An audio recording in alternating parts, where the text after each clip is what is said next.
Bien, como les dije, vamos a empezar hoy con el mismo tema que dejamos abandonado el otro día. Abandonado no, que me dio la sensación que terminamos muy cansados todos. Entonces, les traje un ejemplo para tratar de verlo en no mucho más rápido. Yo esto después se los mando por el Facebook y además vamos a formar parte de la clase, pero trabajamos con previsión para incobrables. Un ejemplo práctico de previsión para incobrables. Está el enunciado y más abajo está la solución. Si después alguno tiene alguna duda, lo vemos más tarde, en otro día o con la práctica. La idea es hacer todo un ejercicio en el cual tomemos dos ejercicios. Un primer ejercicio y después qué pasa con el segundo, que era que me dio la atención que no habían entendido bien. Estamos ante una fecha de cierre del ejercicio, fecha de su primer cierre de ese ejercicio. Este es el primer ejercicio que cierra el 31 de diciembre del 20. El saldo de la cuenta deudores por venta de una empresa X asciende a 450.000 pesos, que tiene 1, 2, 3, 4, 5, 6 clientes.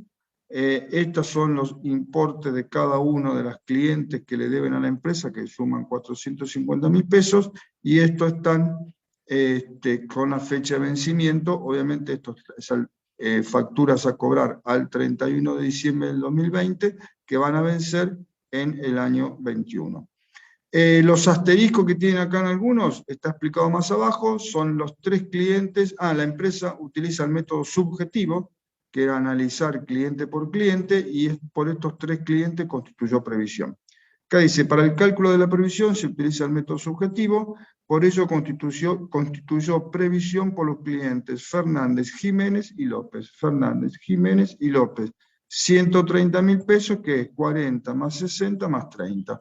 Es decir, que de los 450.000 pesos que tenía que cobrar, la empresa estima que 130.000 no iba a cobrar, que correspondían a estos clientes.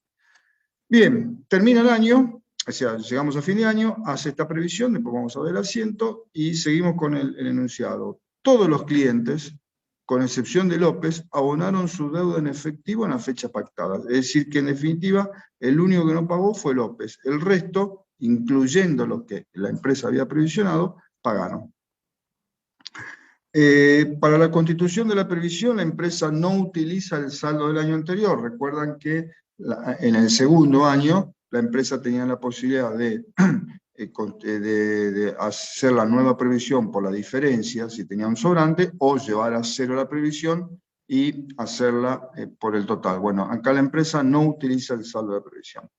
En el otro año, al 31/12 del 21, al año siguiente, la previsión a constituir asciende a 280.000 pesos. Como no nos interesa, acá yo directamente le doy el dato de los 280.000 pesos.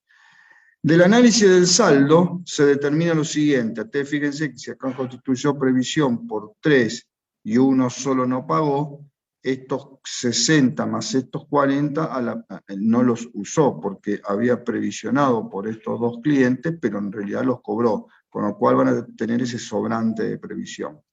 Del análisis de ese saldo se determina lo siguiente. Por el cliente Fernández se debió un hecho nuevo producido durante el año 2021, cobra una herencia. Es decir, el cliente Fernández estuvo bien constituida la previsión al 31/12 del 20, lo que ocurrió que durante el año 2021 esta persona cobró una herencia, entonces por eso es que pagó lo que tenía que pagar. Por el cliente Jiménez se debió a un error de estimación, ya que no se tuvo en cuenta el cobro de una suma extraordinaria por un juicio ganado al Estado. Es decir, bueno, acá por ahí ocurrió en el año 2020. Acá lo que pasó es que Jiménez, que nosotros habíamos previsionado por 60.000 pesos, cuya factura vencía el 10 de mayo del 21, ¿qué pasó? Antes del 31/12 del 20 no se tuvo en cuenta, se debió a un error de estimación, no se tuvo en cuenta que esta persona había cobrado una suma extraordinaria de dinero por un juicio que le había ganado al Estado. Entonces eso la empresa no lo tuvo en cuenta y sin embargo lo previsionó. ¿Está claro el enunciado? Previsión inicial, compuesta por 6 clientes, explica qué pasó durante el año siguiente, el año 2021, con esos 6 clientes, de los cuales 5 cobramos y 1 no. Bien. ¿Alguna duda con el enunciado, chicos? No. ¿No? Entonces, el 31 de diciembre del 2020, cuando la empresa constituye, el 31 de diciembre de 2020, que la empresa tiene 450.000 pesos a cobrar y utilizando el método subjetivo constituye una previsión por 130.000 pesos, lo que hace la empresa es 31 de diciembre de 2020, deudores incobrables por 130.000, resultado negativo, previsión para deudores incobrables 130.000. Y listo, y no hizo más nada, es decir, al cierre del ejercicio, este asiento es siempre igual, independientemente del método elegido, si es subjetivo u objetivo, es siempre igual el asiento, lo único que cambia es el importe, y yo acá les dije que hizo una previsión en método subjetivo por 3 clientes, Fernández, Jiménez y López, y usted suma Fernández 40, Jiménez 60, 100, más López 30, son los 130.000 pesos que la empresa estimaba que no iba a cobrar durante el año 2021. Estimaba porque de suponer que los clientes estarían con problemas financieros que harían que no, que no cobraran, que pensaban que la empresa que no iba a cobrar. Después que le dice, todos los clientes, con excepción de López, abonaron sus deudas en la fecha pactada. Es decir, que Fernández pagó el 10 de marzo, Jiménez pagó el 10 de mayo, González pagó el 20 de mayo, López no, García pagó el 20 de agosto y Coronel pagó el 22 de septiembre. No sé si dispongo acá. Sí, abonaron en efectivo. Entonces, en esta misma fecha, 10 de marzo, 10 de mayo, 20 de mayo, 10 de julio y 20 de agosto, lo que hacemos es caja deudores por venta, caja deudores por venta, caja deudores... Ah, perdón. López era el 10 de julio. Vayamos en orden cronológico. El 10 de marzo pagó el primer cliente 40.000. El 10 de mayo pagó el segundo cliente 60.000. El 20 de mayo pagó el tercer cliente 100.000, que son, pagó 40, 60 y 100 el 10 de marzo, el 10 de mayo y el 20 de mayo. López, el 10 de julio le vencía su cuota, no la pagó, por acá estaba aclarado que no la había pagado, entonces ahí utilizamos la previsión. El 10 de julio, ¿qué hacemos? Previsión para deudores incobrables por los 30.000 pesos de López y damos de baja deudores por venta por 30.000. Cuando López no paga, efectivamente llega el momento en que él debía pagar y no lo hizo, lo que era algo incierto, que por eso habíamos constituido la previsión, ahora se volvió algo cierto y por eso damos de baja directamente deudores por venta. Y después tenemos las cobranzas. Profe, pregunta. Sí. ¿Siempre que no pague va a deudores por ventas? Salvo que la empresa antes, como ponerle que era moroso, le había cambiado la categoría y lo pasó de deudores por venta a deudores morosos. A veces se puede plantear de que dice, bueno, el 10 de julio vence el pago, no lo hizo, entonces ya es un cliente que venció el pago y no lo pagó, antes de darlo de baja, efectivamente lo pasamos a deudores morosos. Entonces, si te dice que la empresa lo catalogó como deudor moroso, activamos deudor moroso en el debe y damos de baja deudores por venta. Deudor moroso sigue siendo patrimonial del activo del rubro créditos. Lo único que hace la empresa es clasifica aquellos deudores por venta que están en fecha de aquellos deudores por venta que tienen atrasado el pago. Si hicieron eso, cuando ya directamente el abogado nos dice que lo demos de baja porque no lo vamos a cobrar, acá va a ir deudores morosos, que también es una cuenta patrimonial del activo. ¿Está? Profe, Sí, profe, gracias. y en ese caso, como ya pasó el vencimiento, ¿cuándo se registra? Lo de deudores morosos, cuando te dice el abogado, en el momento en el que seguimos eso. Previsión para deudores morosos. Claro, porque como ya venció, Sí, ¿cuándo habría que sí, registrarlo? Cuando te dice el abogado. cuando el abogado ya nos dice que no hay más nada que no hay nada más que hacer para cobrar. Porque es más, Okay. si el abogado nos dice le podemos iniciar un juicio y podemos poner deudores en juicio y la sigo manteniendo como un activo porque no perdí las esperanzas. Cuando yo debito la previsión y doy de baja el activo es porque ya abandono la posibilidad de cobro. Ok. ¿Está? Sí. Bien. Entonces, después seguimos, García el 20 del 8 y Coronel el 22 del 9, pagaron, entonces hacemos caja por 100.000, caja por 120.000, acreditamos deudores por venta el 20 del 8 y 22 del 9. Bien, y así es que llegamos al otro año, al otro fin de año, ¿sí? Es decir, constituimos la previsión el 31/12 del 20, transcurrió todo el año 2021, dimos de baja algunos deudores porque los cobramos, y algunos de baja los dimos porque ya están en incobrables, y el mayor de previsiones, al 31 de diciembre del 2021, llegamos con este saldo. Constituimos la previsión por 130.000 acá en el haber, y la usamos y la debitamos acá por 30. Es decir que el saldo de esta previsión es de 100.000 pesos. Hay un sobrante de previsión, perdón que voy a estornudar, hay un sobrante de previsión por 100.000 pesos. Bueno, se me fue. Que esos 100.000 pesos, obviamente, que coincide con la sumatoria del cliente Fernández. Ay, se venía, perdón. Del cliente Fernández y cliente Jiménez, que habíamos previsionado por 40 y por 60, como estas dos personas efectivamente pagaron, en realidad pagaron, en lugar de no pagar, pagaron, no usamos la previsión, entonces no debitamos la previsión y por eso llegamos con un saldo de 100.000 pesos. ¿Estamos hasta ahí? Ahora, esta empresa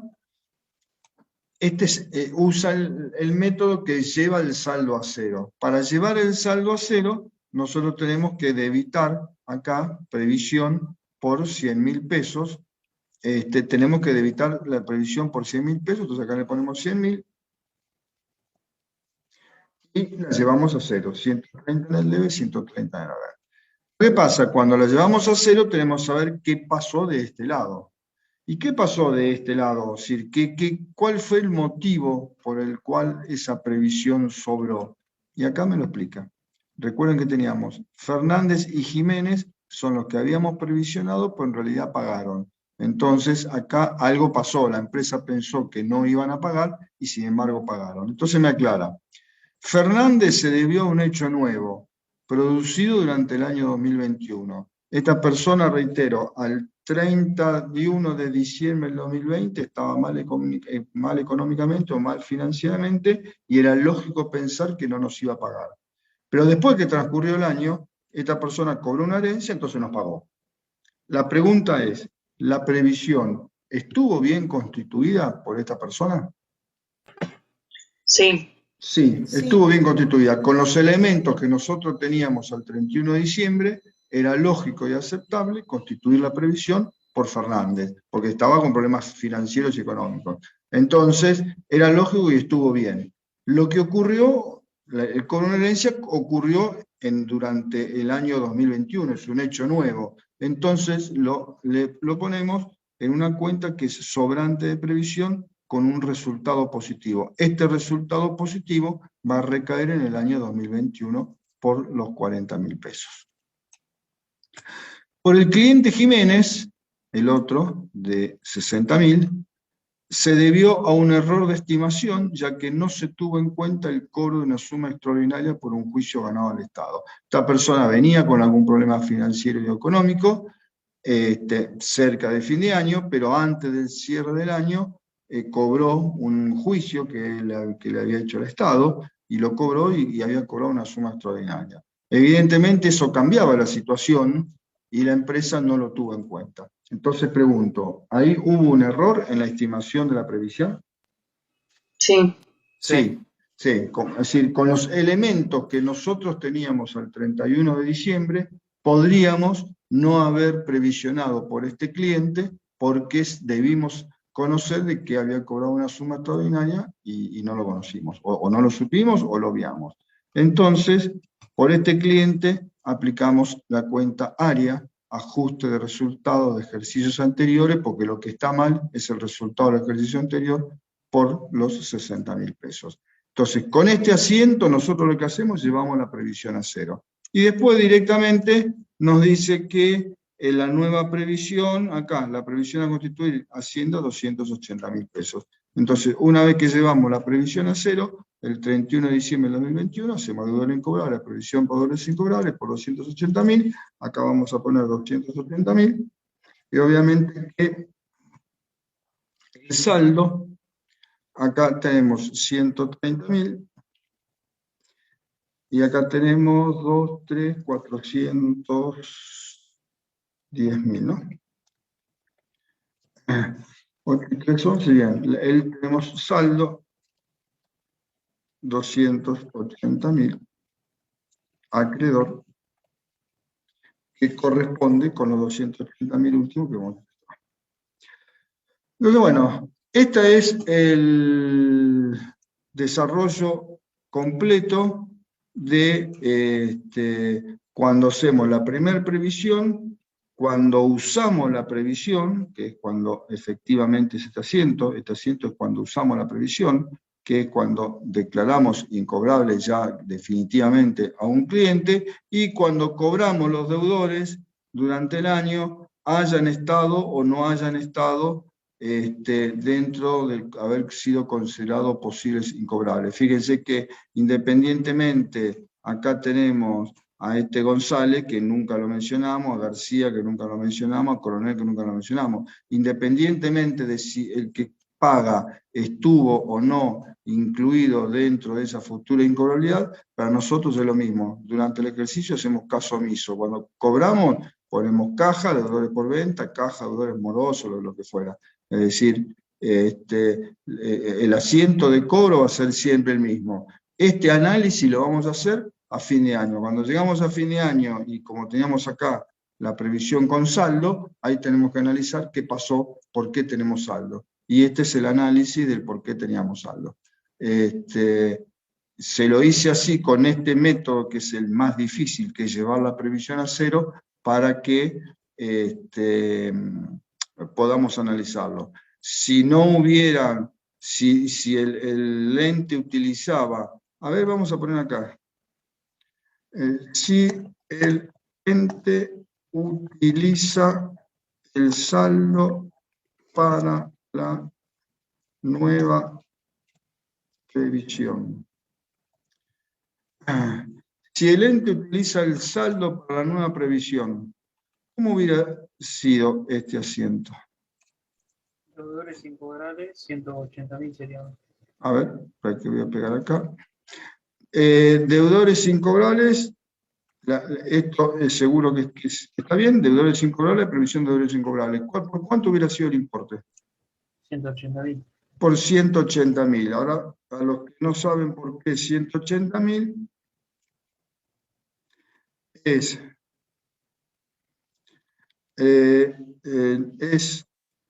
los 180.000, es la diferencia entre los 280 a constituir y los 100.000 del saldo. Recuerden que acá esto usted lo va a ver así, vamos a poner acá, de los 100.000 del saldo al 31/12 del 21 antes de la previsión. Es decir, si acá yo les hubiera dicho que el ente, por acá, ¿dónde estaba?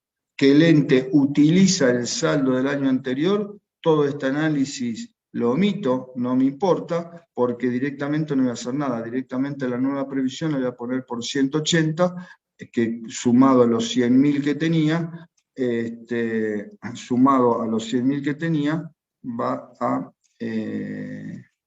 llegar a los 280. En este caso, vamos a ponerlo acá. Vamos a ponerlo por acá. Acá, ¿cómo vamos a tener? Esto no lo vamos a tener.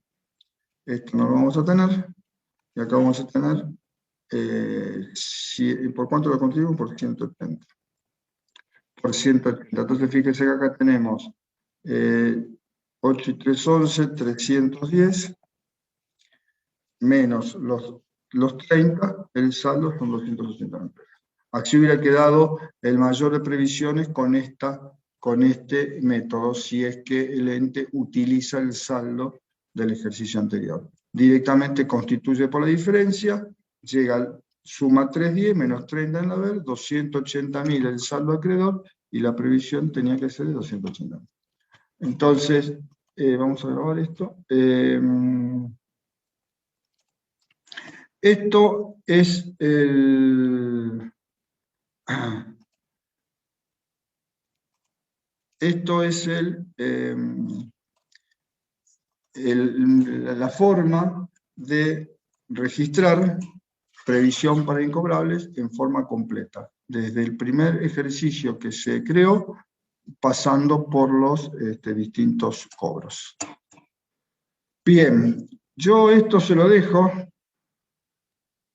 2040 dijo Marco Galperín que ya no iba a asistir más. Bien,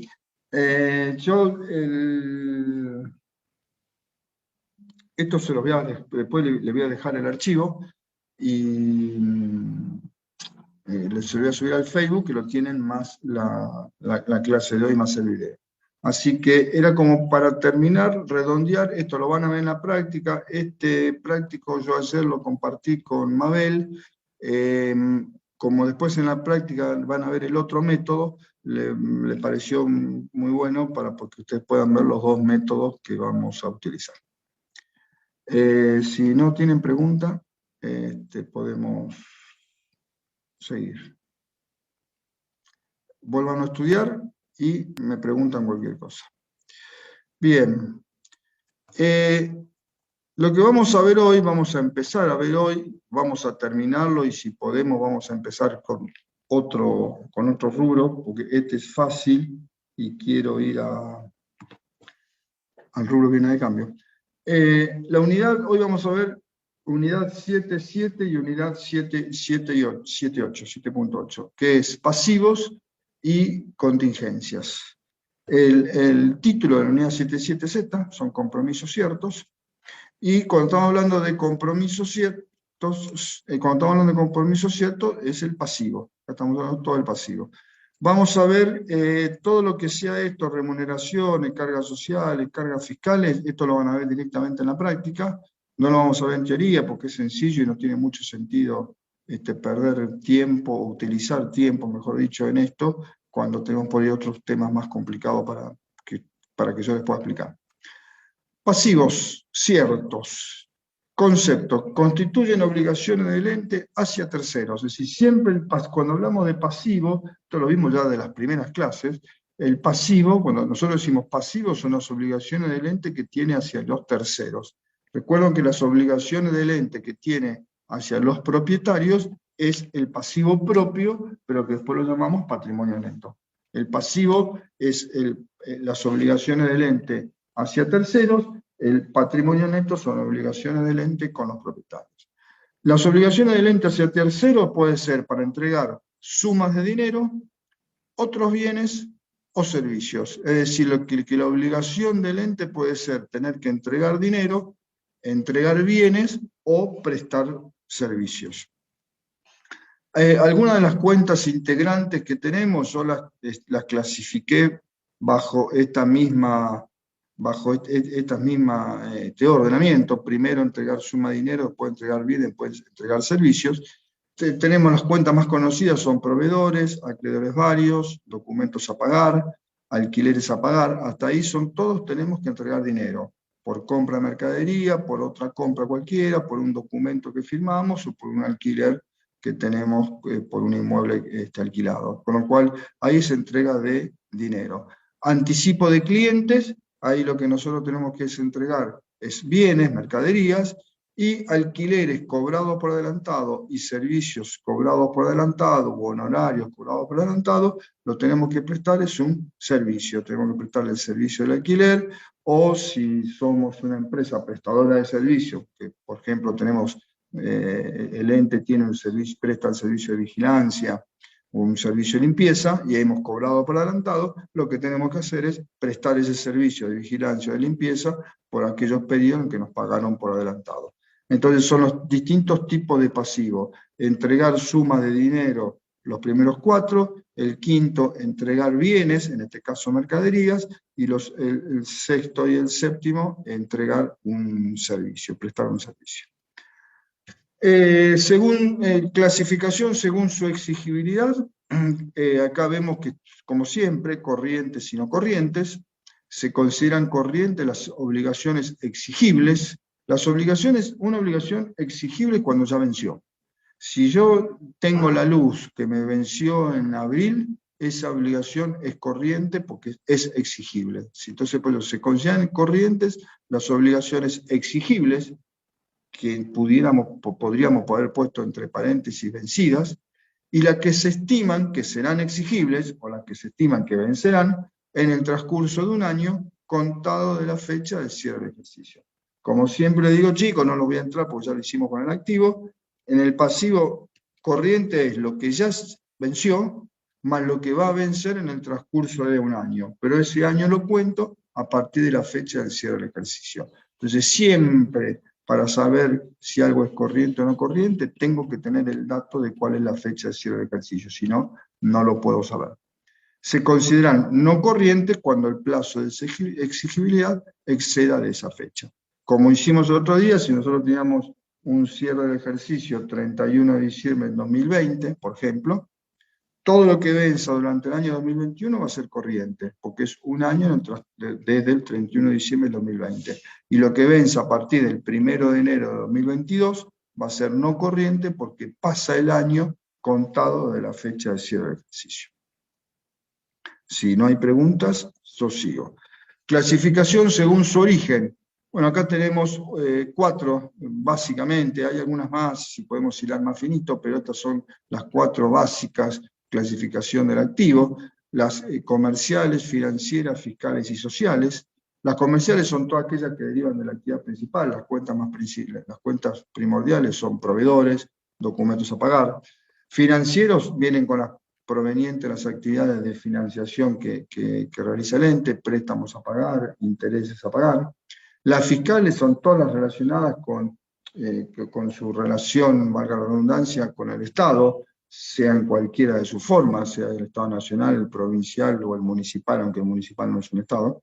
Las cuentas son impuestos a pagar, pueden ser las distintas cuentas de impuestos a pagar, IVA a pagar, ganancias a pagar, ingresos brutos a pagar, seguridad e higiene a pagar, para nombrarle impuestos nacionales, provinciales y municipales. Y los sociales son todas aquellas originadas con relación de si la empresa tiene empleados. Sueldos a pagar, retenciones a depositar, contribuciones a pagar, sindicatos a pagar, obra social a pagar, si hay un montón de otras cuentas que son, así se clasifican los pasivos según el origen del pasivo, si vino de una actividad comercial, si vino de una actividad financiera, si vino de su relación con el Estado, que son los impuestos, y si vino de su relación con sus empleados. Clasificación según su naturaleza. Esto ya lo vimos en los activos, así que vamos a ir también un poco rápido. Se considera sin garantía cuando es sola firma. Es lo mismo que habíamos visto en los créditos. Fíjense que, ¿por qué damos cuentas por cobrar y pasivo juntos? Porque lo que es cuentas por cobrar para uno es el pasivo para el otro, con lo cual es muy similar las características. Algo será una cuenta por cobrar o un pasivo, depende de qué lado se mire. Por eso lo estamos dando juntos y por eso voy un poco rápido. Se considera sin garantía cuando es una sola firma, ya lo vimos los otros días, proveedores, acreedores válidos, documentos a pagar. Se lo considera con garantía cuando haya alguien o algo que garantice su cobro. Cuando la garantía es una persona, como dijimos otro día, se denomina personal, ejemplo, alquileres a pagar, y cuando la garantía es un bien, se la denomina real, y acá, bueno, son hipotecas a pagar o prendas a pagar.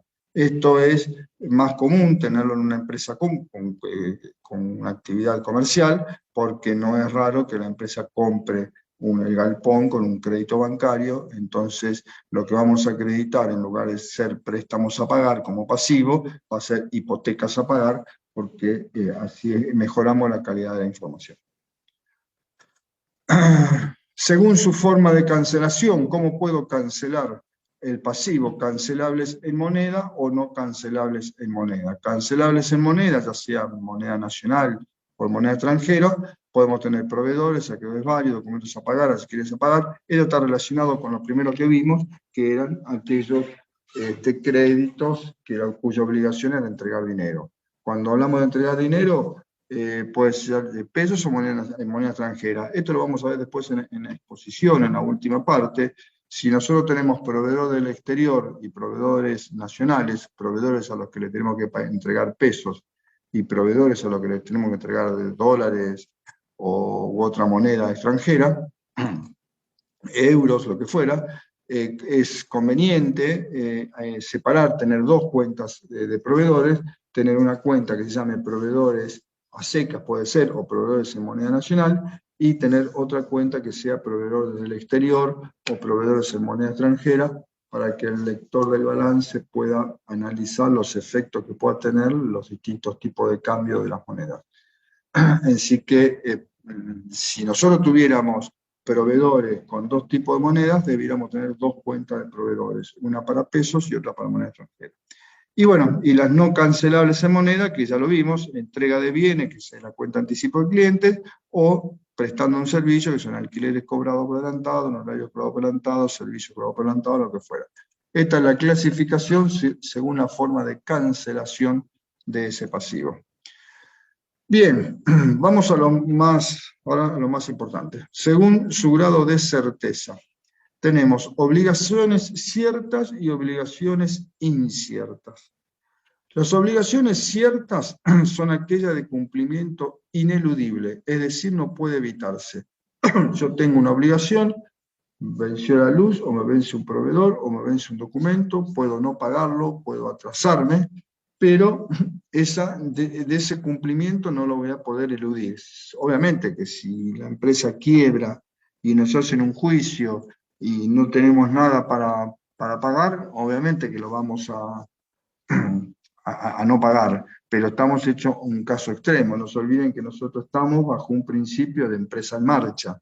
Vayamos a las primeras clases, nosotros no estamos ante una situación de una empresa que se está fundiendo o que está cerrando, estamos ante una situación de una empresa en marcha. Entonces, si la empresa está en marcha, ese cumplimiento es ineludible, no lo puedo evitar, lo podré prorrogar, lo podré patear, como se dice ahora, pero no lo puedo evitar. Las obligaciones inciertas, en cambio, no son aquellas que yo puedo evitar, son obligaciones que todavía son inciertas, son contingentes. Y ahí yo se lo puse, su concreción, de que sea un pasivo efectivamente, está supeditada a una decisión o hecho posterior. Bueno, vamos a ver cuál es. Vamos a primero ver las ciertas, después nos vamos a abarcar un rato en las inciertas. Entonces, las ciertas son las de cumplimiento ineludible, no las puedo evitar, y las inciertas, también llamadas contingentes, su concreción está supeditada a una decisión, un hecho posterior. Hoy tengo una obligación contingente, si esa obligación está, para que sea una obligación real, va a estar supeditada a algo que pase en el futuro, una decisión de alguien o un hecho posterior. ¿Dudas hasta aquí? ¿Están despiertos por lo menos? Por ahora no hay ninguno. Sí. Y están despiertos, bien, buenísimo. Como no los veo ahora, no. Bien, obligaciones ciertas.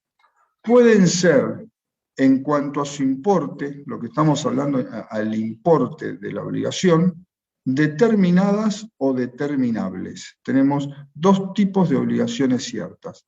Aquellas que son determinadas en su importe o determinables en su importe también. Las obligaciones ciertas determinadas son todas las que vimos hasta ahora. Todas las pasivos que nosotros vimos hasta ahora, que ustedes vimos ahora en clase, fueron pasivos ciertos determinadas, que son aquellas de cumplimiento ineludible, como ya lo dije, que no se puede evitar, pero además conocemos el importe. Compro mercaderías y las debo por 100.000 pesos. A ese proveedor es una obligación de cumplimiento ineludible y además sé que le debo 100.000 pesos. Llegó el fin de mes y hay que pagar los sueldos por 130.000 pesos. Sé que es de cumplimiento ineludible y además sé que le tengo que pagar 130.000 pesos.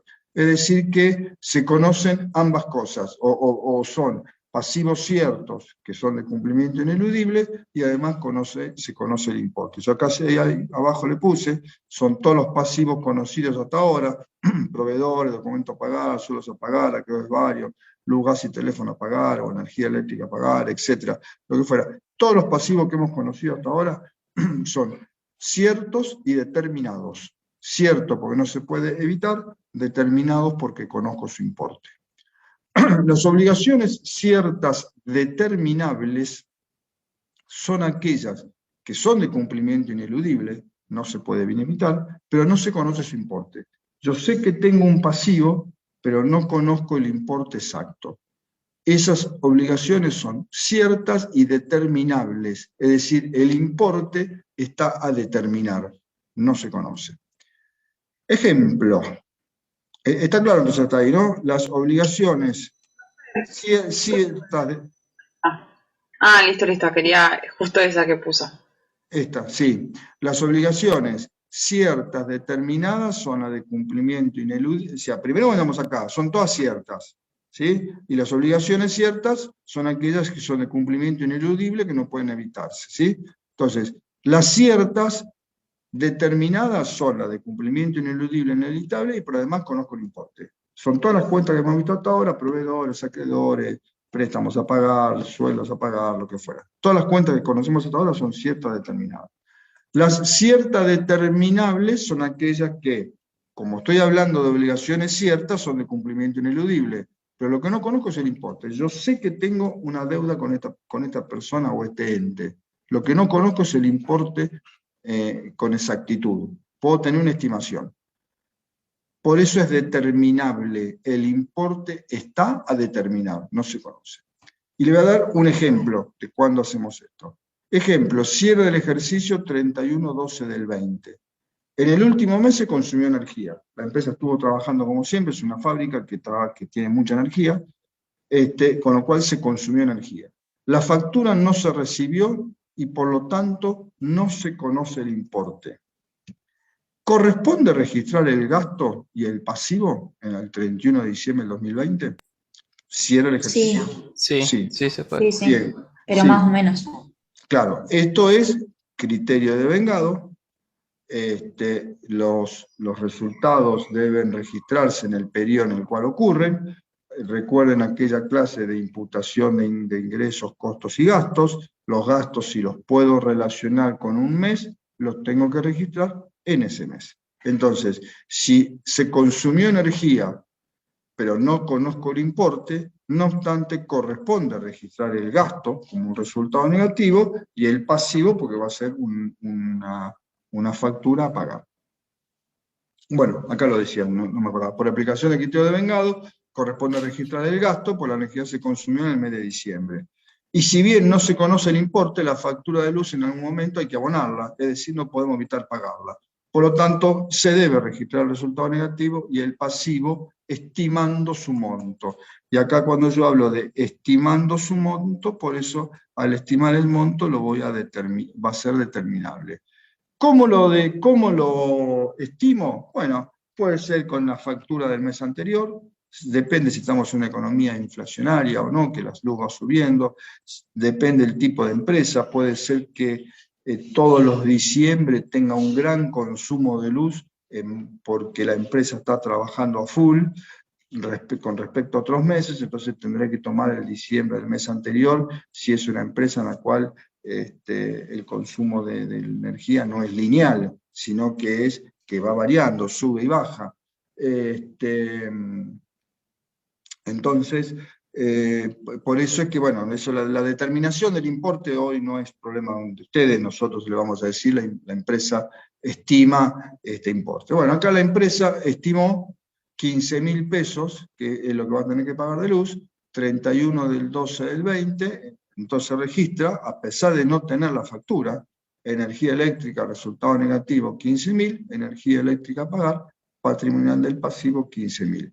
Acá no tenemos una factura, con lo cual no tenemos la estimación, me la harán, depende del ente, algún departamento de mantenimiento o tomaremos nosotros mismos otra factura, pero es una minuta contable la documentación, porque no tenemos una factura todavía. Cerró el ejercicio, nosotros no tenemos la factura.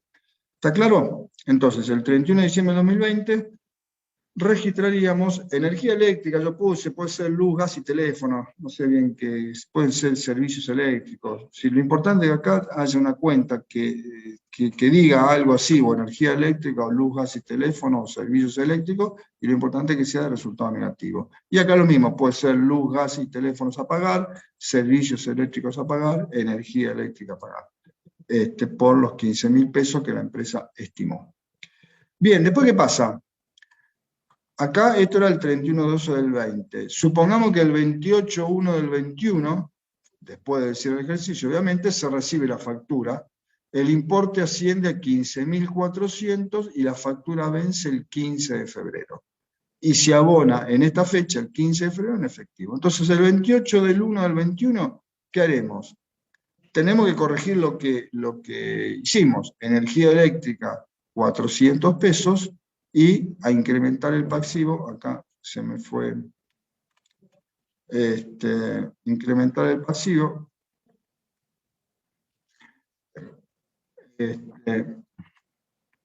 incrementar el pasivo por 400. Alguien me podría decir,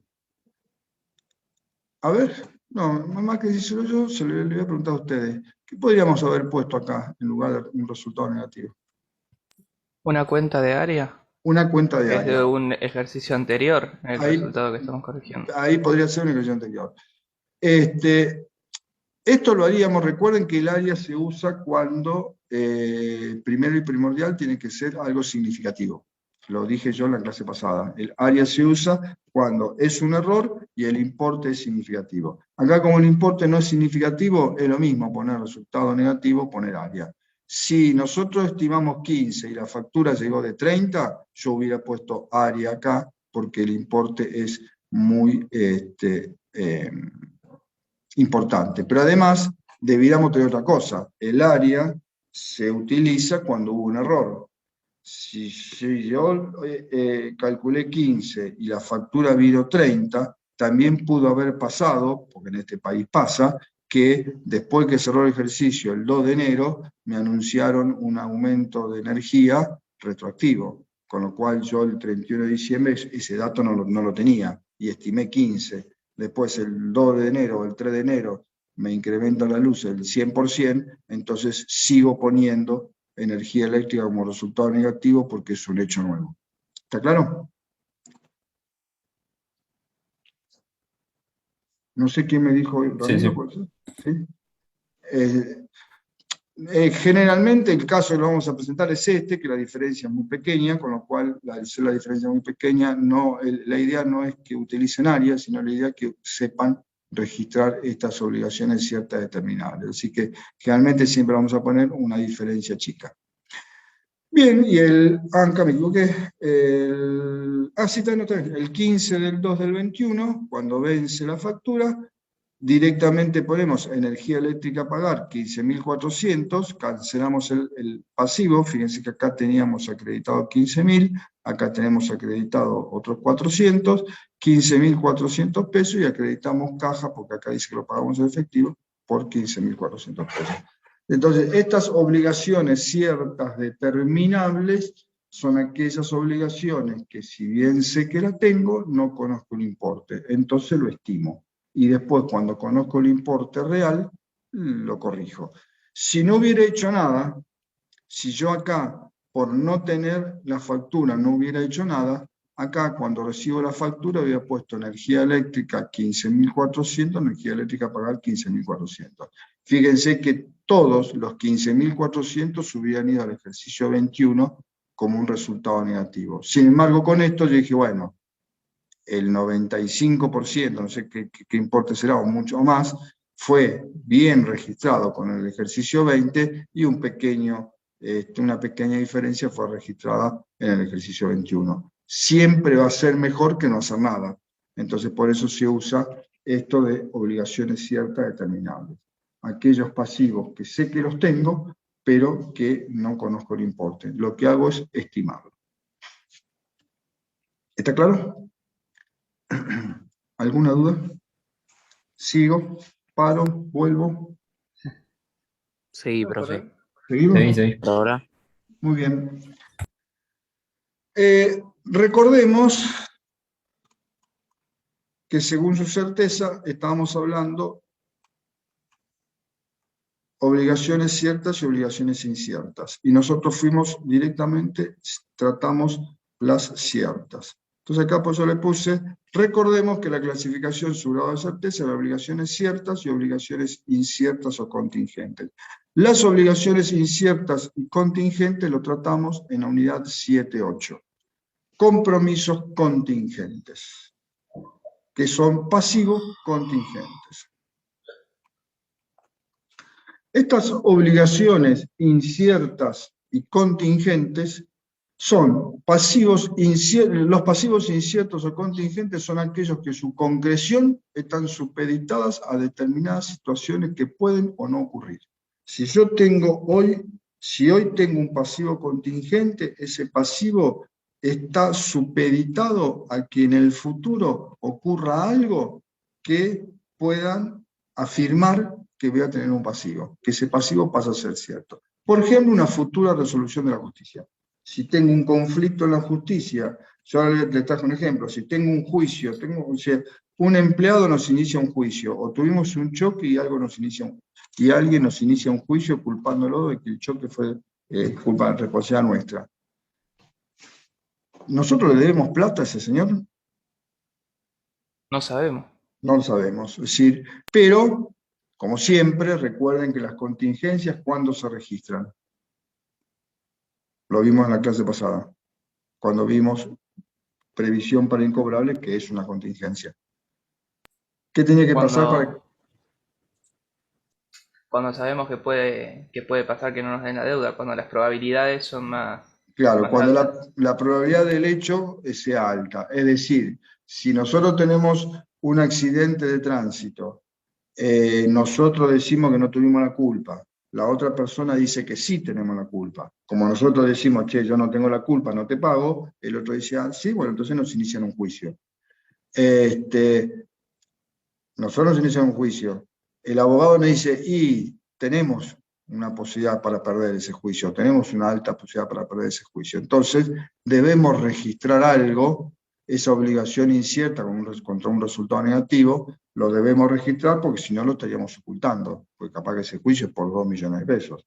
Entonces, nosotros tendríamos que registrar al cierre del ejercicio que tenemos un pasivo y un resultado negativo, pero que es incierto todavía. Si bien tengo alta posibilidad de perderlo, por ahí lo gano. Entonces, en este caso, la probabilidad es que el juez falle en contra de la empresa, entonces en ese momento el pasivo será real. Pero mientras tanto, es un pasivo incierto. Entonces, un pasivo incierto es aquel que está supeditado a una determinada situación futura que puede, obviamente, que como es futura, puede o no ocurrir, como todo lo que es futuro. Y acá yo le puse, por ejemplo, una futura resolución de la justicia.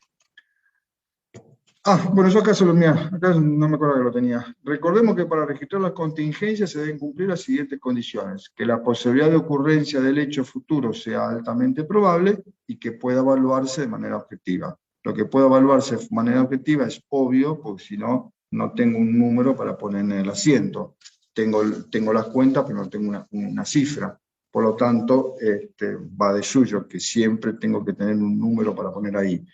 El abogado en este caso nos tendrá que decir que la posibilidad de la ocurrencia del hecho futuro, que es que perdamos el juicio, sea altamente probable. Si no, no se registra. Ejemplo.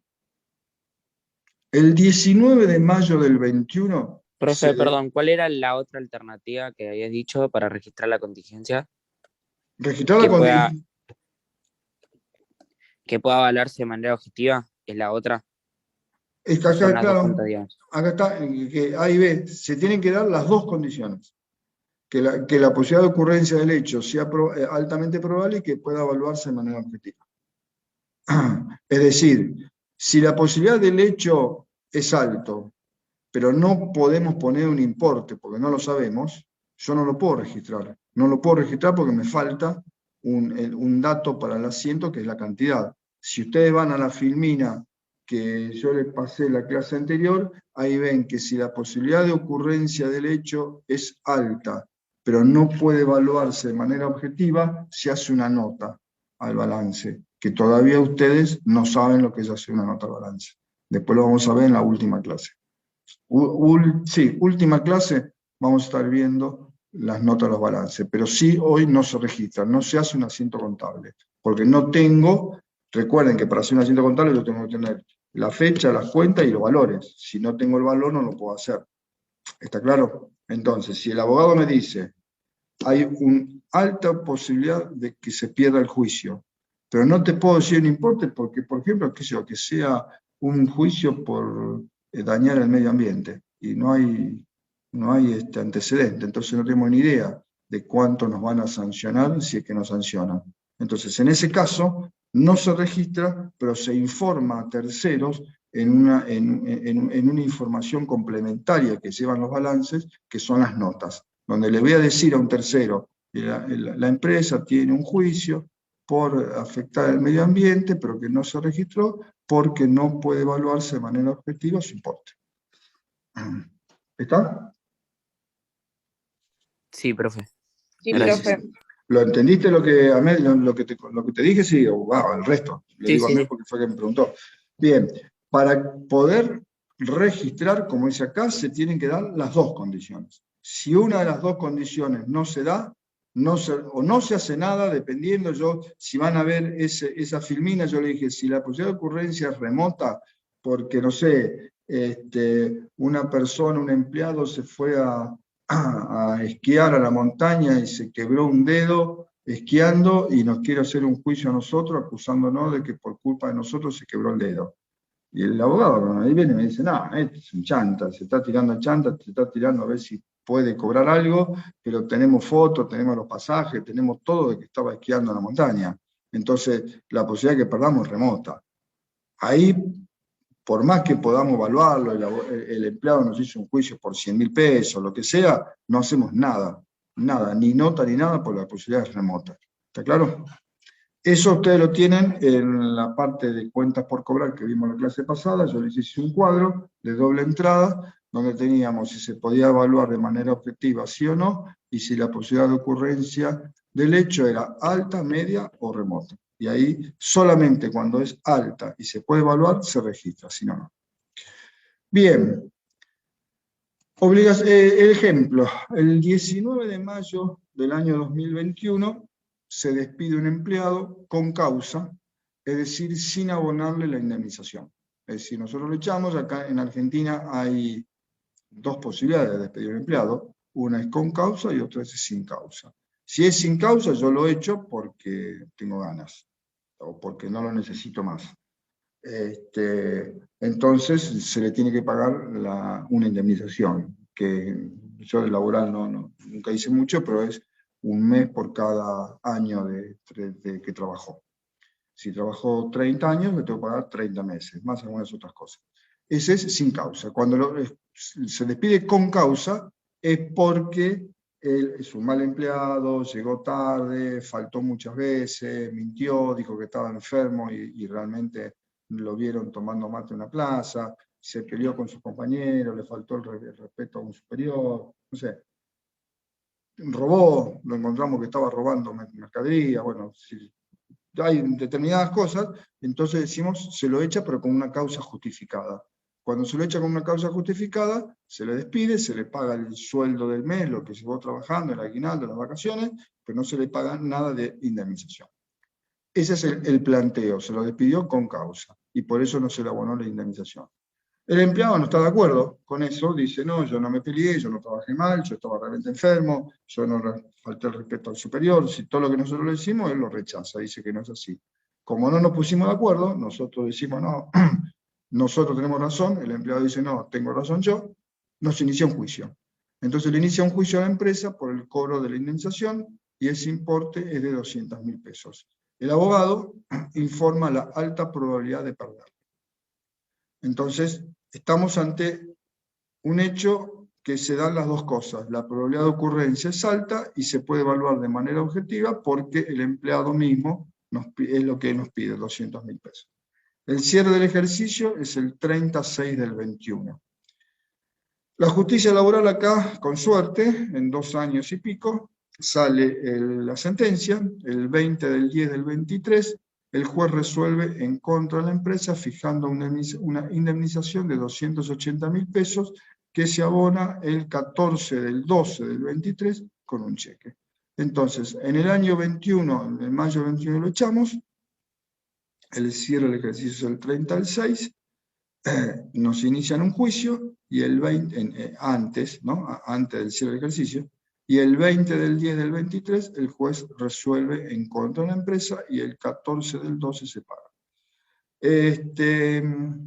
Acá me faltó poner, digamos, obviamente que es posterior a la fecha de despido y antes del cierre del ejercicio que le hace un juicio. Cuando lo despido, tendremos un registro de lo que le pagamos, nada más, es decir, evitaremos sueldo, vacaciones, aguinaldo y acreditamos caja, es decir, no hacemos nada. ¿Cuándo hacemos algo con esta situación? El 30/6 del 21, al cierre del ejercicio. Siempre estos registros son al cierre del ejercicio. Llega al cierre del ejercicio y nosotros lo que hacemos en el departamento de contabilidad es decirle, porque...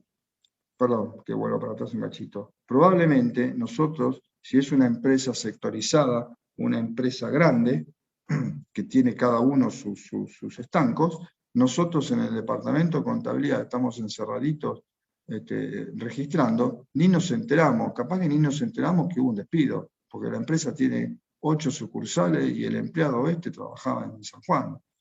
Por ahí ni nos enteramos del despido y menos nos vamos a enterar del juicio. Es decir que nosotros el 30/6 del 21, lo que hacemos en el departamento contable, o antes, es mandarle una nota al asesor legal de la empresa para decirle que nos diga cuáles juicios tiene la empresa y por qué importes y qué posibilidad hay de perderlos. Que son las 3 cosas que necesitamos. ¿Qué tipo de juicio? ¿Por qué importe? ¿Y qué posibilidad tenemos de perderlo? Entonces el abogado nos tiene que informar eso y con eso nosotros nos enteramos que tenemos un juicio en contra de 200.000 pesos y que el abogado informa la alta probabilidad de perderlo. ¿Está claro hasta ahí? Digamos, nosotros lo que tenemos que hacer es salir a averiguar qué hay de todo esto, porque si es una empresa chiquita donde trabajamos todos juntos, nosotros no vamos a enterar que despidió a un empleado y no vamos a enterar que le inició juicio a la empresa. Pero si es una empresa grande con miles de empleados, lo más probable es que nunca nos enteremos. Bien. Registración. Acá, fíjense que 200.000 pesos establecimos como deuda, estimamos como deuda 200.000 pesos, tomamos este valor, y realmente la indemnización después fue de 280.000. Registración. La diferencia entre los 200 y los 280 se debe a un hecho nuevo.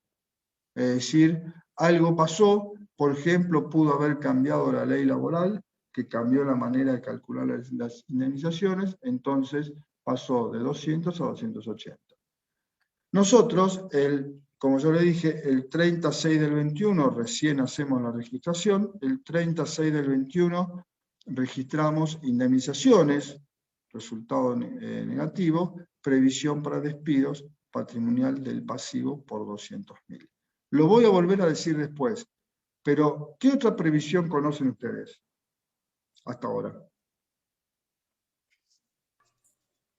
Previsión por deudores. Previsión por deudores incobrables, perfecto. ¿Qué naturaleza tenía la previsión por deudores incobrables? Patrimonial del activo con saldo acreedor. Bien, es una cuenta regularizadora. Bien, bueno.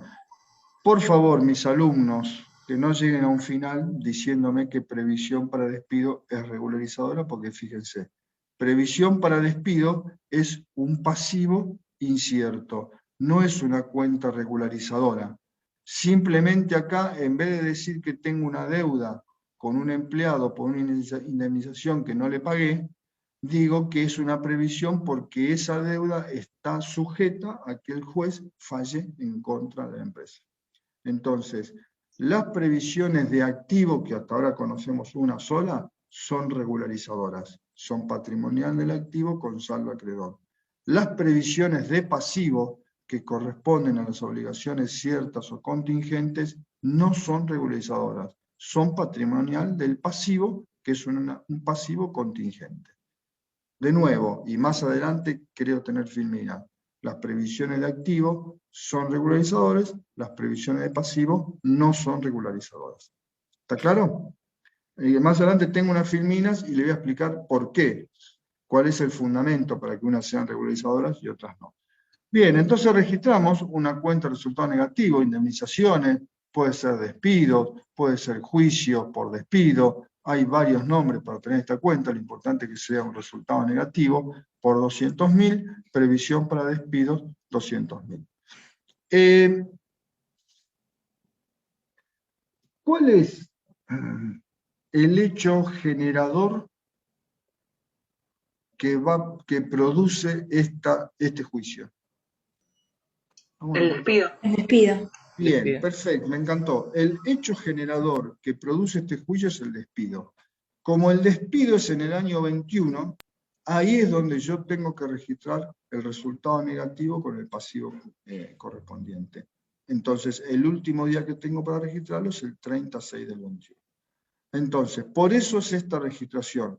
Criterio de devengado, yo tengo que reconocer los resultados negativos apenas los conozca y relacionarlos con el periodo en el cual se dio el hecho generador. Si nosotros no lo hubiéramos despedido, si el ente no lo hubiera despedido al empleado, este juicio no hubiera existido. Entonces, esa es la razón por la cual tengo que registrarlo el 30C del 21 y no esperar al 23, que es cuando se paga o cuando ya tenemos el juicio, efectivamente. ¿Está claro?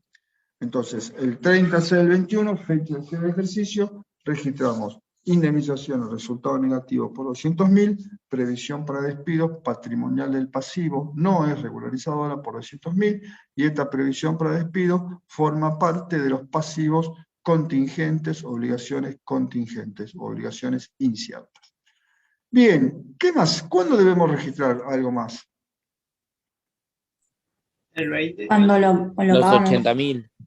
¿Cuándo? Cuando el pasivo ya no es incierto. Cuando Bien. fallan en el ¿Y cuándo el pasivo pasa a ser cierto? ¿En qué fecha? El 20 del El 10 20. del 23. Perfecto. Entonces, el 20 del 10 del 23, vamos a hacer previsión para despidos, patrimonial del pasivo, estaba acreditada, la debitamos 200.000. Acá pongo indemnización, el resultado negativo, puse este asterisco en rojo para que recuerden que esto se debe a un hecho nuevo. Por eso va indemnizaciones por indemnizaciones como resultado negativo, 80.000 cargadas al año 23, y indemnizaciones a pagar, que ya este es un pasivo cierto, patrimonial del pasivo, por 280.000. Y el 14 del 12 del 23, indemnizaciones a pagar, cancelamos el pasivo por 280.000, banco X, cuenta corriente, bueno, no le puse activo, por 280.000.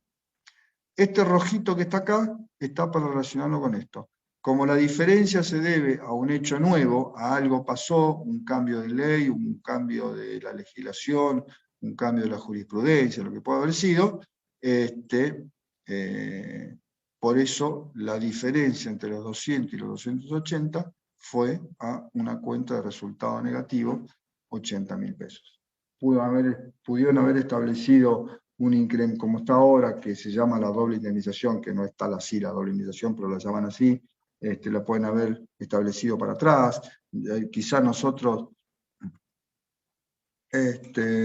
acá cuando lo echamos, bueno, acá nosotros no lo abonamos, pero acá cuando hicimos el cálculo son los 200.000 y por ahí en julio, en agosto, salió la doble indemnización retroactiva al 1 de mayo, esas cosas. Entonces, bueno, tenemos un hecho nuevo. Al ser un hecho nuevo, la diferencia entre lo que habíamos previsionado y la realidad va cargada a una cuenta de resultado negativo, que es previsiones, perdón, indemnizaciones. Bien, la diferencia se debe a un error de cálculo. 30C del 21, indemnizaciones, resultado negativo, 200.000, previsión para despido, patrimonial del pasivo, 200.000, igual que hoy, digamos, no cambia nada, porque que la diferencia se deba a un error de cálculo o a un hecho nuevo, es solamente en el futuro, no ahora. Ahora calculamos lo mismo. El 2010 del 23, cancelamos, debitamos previsión para despido, y la diferencia entre los 200 y los 280 lo ponemos en área, la cuenta ajuste resultado del ejercicio anterior del patrimonio neto, porque la diferencia se debió a un error de cálculo. Si nosotros hubiéramos hecho bien las cuentas, hubiéramos hecho la previsión por 280.000 pesos, porque ya sabíamos que había una ley que había cambiado el sistema de cálculo de la previsión. Por ejemplo, estoy diciendo zaraza, pero es por un error de cálculo. ¿Está claro? Si cuando si la diferencia es un error de cálculo, en este caso es importante, fíjense que es un 40% de lo que habíamos estimado, la diferencia entonces va a una cuenta área, que se ajusta el resultado de los ejercicios anteriores, que va a modificar el asiento anterior, los resultados anteriores, del último balance. Y el 14-12 del 23, cuando pagamos, indemnizaciones a pagar, digamos, el primer asiento y el tercero no cambia, el único que cambia es este. Si la diferencia es un hecho nuevo, la diferencia entre lo que se previsionó y lo real va a una cuenta de resultado negativo, a la que sea, en este caso es indemnizaciones. Si fuera un juicio por accidente, podría ser el juicio por accidente, es decir, una cuenta de resultado negativo. Si la diferencia se debe a un error de cálculo, la diferencia entre lo que se previsionó y lo real va a una cuenta área, que es de patrimonio neto, tal cual la vimos en la clase pasada. ¿Alguna duda con lo que acabamos de exponer? ¿Así sigo? ¿Sigo? Profe, yo tengo una duda. Sí, te escucho. En el caso de, por ejemplo, ¿no? En el 2021 eran esos 200.000, pero ya en el 2023 esos 200.000 no vale nada. Entonces el abogado te dice, no, bueno, son, no sé, 400.000. Esa diferencia, porque bueno, el peso se devaluó, lo que sea, ¿lo anotaríamos como indemnizaciones? ¿En qué fecha me estás diciendo? Y cuando lo vamos a pagar, Bien, 2023. bien. Vamos a ver. El primero, yo tenés total razón en lo que me decís. Lo que pasa es que no te olvides que en Conta 1 estábamos trabajando con una hipótesis de inflación del 0%. Ah, claro, sí, sí. Entonces, yo en Conta 2 tengo otra respuesta para darte. Pero en Conta 1 te digo, la inflación es 0. Esta diferencia no es por depreciación de la moneda, ni por nada. ¿Me entendés? Sí, sí, sí. Esta diferencia es por un error o porque cambió la forma de liquidar. Bien, ok. En Conta 2, como le metemos el tema de inflación, ahí van a ver que hay otra solución en definitiva. Claro, sería otro registro, digamos. Es otro registro porque nosotros primero hacemos lo que es la reexpresión de los estados de la contabilidad por inflación. Es decir, obviamente, es lógico pensar lo que me está diciendo. Si yo fijé una indemnización hoy, en Argentina de hoy, en el 2018, de 200.000 pesos, hoy esos 200.000 pesos deben ser 100, qué sé yo, no sé, por la inflación que hubo desde 2018 Claro, sí, sí. hasta ahora. Pero la hipótesis de trabajo en Conta 1 para poder explicar lo que es registración básica es hipótesis 0%. Nosotros estamos en un país donde hay un 0% de inflación. Que estaría bueno, Perfecto. ¿no? Estaría bueno, Sí, además, ¿no? sería genial. Sería genial. Así que no, estas diferencias son solamente diferencias no planteadas por una depreciación monetaria, sino por diferencias de cálculo, o de que cambió la ley. Buenísimo. Bien. Gracias. Para tener en cuenta, las previsiones de activos son regularizadoras. Pasa. ¿Por qué son regularizadoras? Pasa. Entonces yo pregunto, digo, si el hecho futuro ocurre, acá yo ya lo escribí, no lo puse como para que ustedes me digan. Digo, nosotros tenemos facturas a cobrar, que son las que vimos hasta ahora, las previsiones de activo, las de cuentas por cobrar. ¿Qué pasa si el hecho futuro realmente ocurre, que es incobrable? Que el incobrable en realidad se dé. ¿Qué pasa con mi activo? Ahí lo dice. El activo disminuye. Disminuye. Si yo tenía 500.000 pesos a cobrar y tengo 30.000 que supongo que no lo voy a cobrar, y efectivamente el hecho me da la razón y esos 30.000 no los cobro, en realidad de los 500 cobré 470. Mi activo disminuyó. Entonces, al tener un activo que disminuye, yo digo, en esas cuentas por cobrar hay incluidos 30.000 pesos que en realidad no los voy a cobrar, entonces los tengo que bajar. Entonces, para bajarlos tengo que utilizar una cuenta regularizadora. En una previsión de activo, si el hecho futuro ocurre, el activo disminuye. Por eso la previsión es regularizadora, porque es lo mismo cuando yo digo, en un documento a cobrar que contiene intereses futuros, los intereses se los tengo que bajar para saber cuánto hoy es exactamente. Bueno, si yo tengo facturas a cobrar por un X importe, pero después no voy a cobrar eso, voy a cobrar menos, para poder bajarlo, tengo una cuenta regularizadora patrimonial del activo y es saldo acreedor, para poder bajar, disminuir esa parte incobrable dentro de las cuentas por cobrar. Por eso las previsiones de activo son todas regularizadoras. Vamos a trabajar con muy poquitos en este primer año, pero van a ver que después que hay muchas previsiones de activo de otros rubros de activo. Las previsiones de pasivo no son regularizadoras, son de pasivo. Lo único que cambia es de un pasivo incierto a un pasivo cierto. Acá, ¿qué cambió con esto? ¿Qué cambió acá? Esta cuenta, más allá de que cambió el importe, pero si vamos a suponer que hubiera dicho que era 200.000, ¿sí? Acá que era previsión para despido es incierto, indemnizaciones a pagar es cierto. ¿Sí? El único cambio que hay, suponiendo que hubiera sido el mismo importe, para no meter el importe, es que paso de un pasivo incierto a un pasivo cierto. Previsión para despido, indemnizaciones para pagar, es lo mismo. Lo que pasa es que previsión para despido es algo que todavía estoy discutiendo. Indemnizaciones a pagar, la discusión ya terminó y ya es un pasivo. Entonces, las previsiones de pasivo no son regularizadoras, son de pasivo. Si el hecho futuro ocurre, el pasivo se confirma, es decir, pasa a ser un pasivo cierto.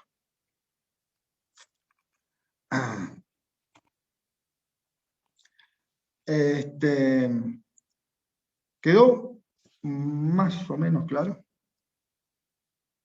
Sí. ¿Sí? Bueno. Sí. Yo quisiera dar un ratito bienes de uso, bienes de cambio, es muy poquito, es simplemente para avanzar con la clase siguiente, así que yo le voy a proponer pausar la grabación. Bien. Como les decía, vamos ahora el rubro bienes de cambio. Hoy vamos a ver apenas la introducción de bienes de cambio, muy poquito, hasta acá, hasta la medición contable inicial y nada más, porque lo importante de cambio viene acá, que esto es determinación del costo. Es decir, nosotros hasta ahora el costo siempre fue un dato, vendía por 1.000 y tenía un costo de 500. Ahora, cuando veamos la próxima clase de teoría, cuando tengamos la próxima clase de teoría, vamos a aprender a cómo se determina el costo de mercaderías, el costo de venta, cuando, bueno, tengo compras por muchos distintos precios. Y vamos a ver que a veces no se puede determinar y diferimos ese cálculo. Por eso lo vamos a ver la clase que viene. Así que hoy vamos al concepto y característica de los bienes de cambio. Son bienes destinados a la venta, vamos a ir desgranando esta definición. Son bienes destinados a la venta en el curso habitual de la actividad del ente. Son bienes destinados a la venta, pero en el curso habitual de la actividad del ente. Es decir, si yo vendo mostradores, lo que es bienes de cambio son los mostradores. Puedo tener un camión que, como compré uno nuevo, tengo uno usado que lo puse a la venta, y no es bien de cambio, porque si bien es un bien que está a la venta, no está destinado a la venta en el curso habitual de la actividad del ente. Después veremos qué será ese camión que tengo a la venta y que no uso. Pero bienes de cambio son aquellos bienes destinados a la venta en el curso habitual, es a lo que el ente se dedica. Profe, sí. ¿Sería la actividad principal del ente? Es la actividad principal del ente, exactamente. Es la actividad principal del ente. O los que se encuentran en proceso de producción para dicha venta. Es decir, si el ente es un ente comercial, está en la primera parte de la definición. Compro muebles y vendo muebles. Esos muebles que tengo para vender son bienes de cambio. Pero si los produzco, si yo los fabrico, es bien de cambio el mueble que ya tengo terminado para vender, como también es el bien de cambio las maderas que compré para hacer el mueble, las patas, la pintura, las manijitas para los cajones, es decir, todo lo que los clavos, todo lo que yo utilice para hacer ese bien, también es bien de cambio. Por eso dice, o que se encuentren en proceso de producción para dicha venta, o que resulten consumidos en la producción de bienes. Es decir, si yo produzco el bien y cierro el ejercicio y tengo bienes terminados, muebles terminados, tengo otros muebles que están por la mitad, que lo estamos armando, están en proceso de producción.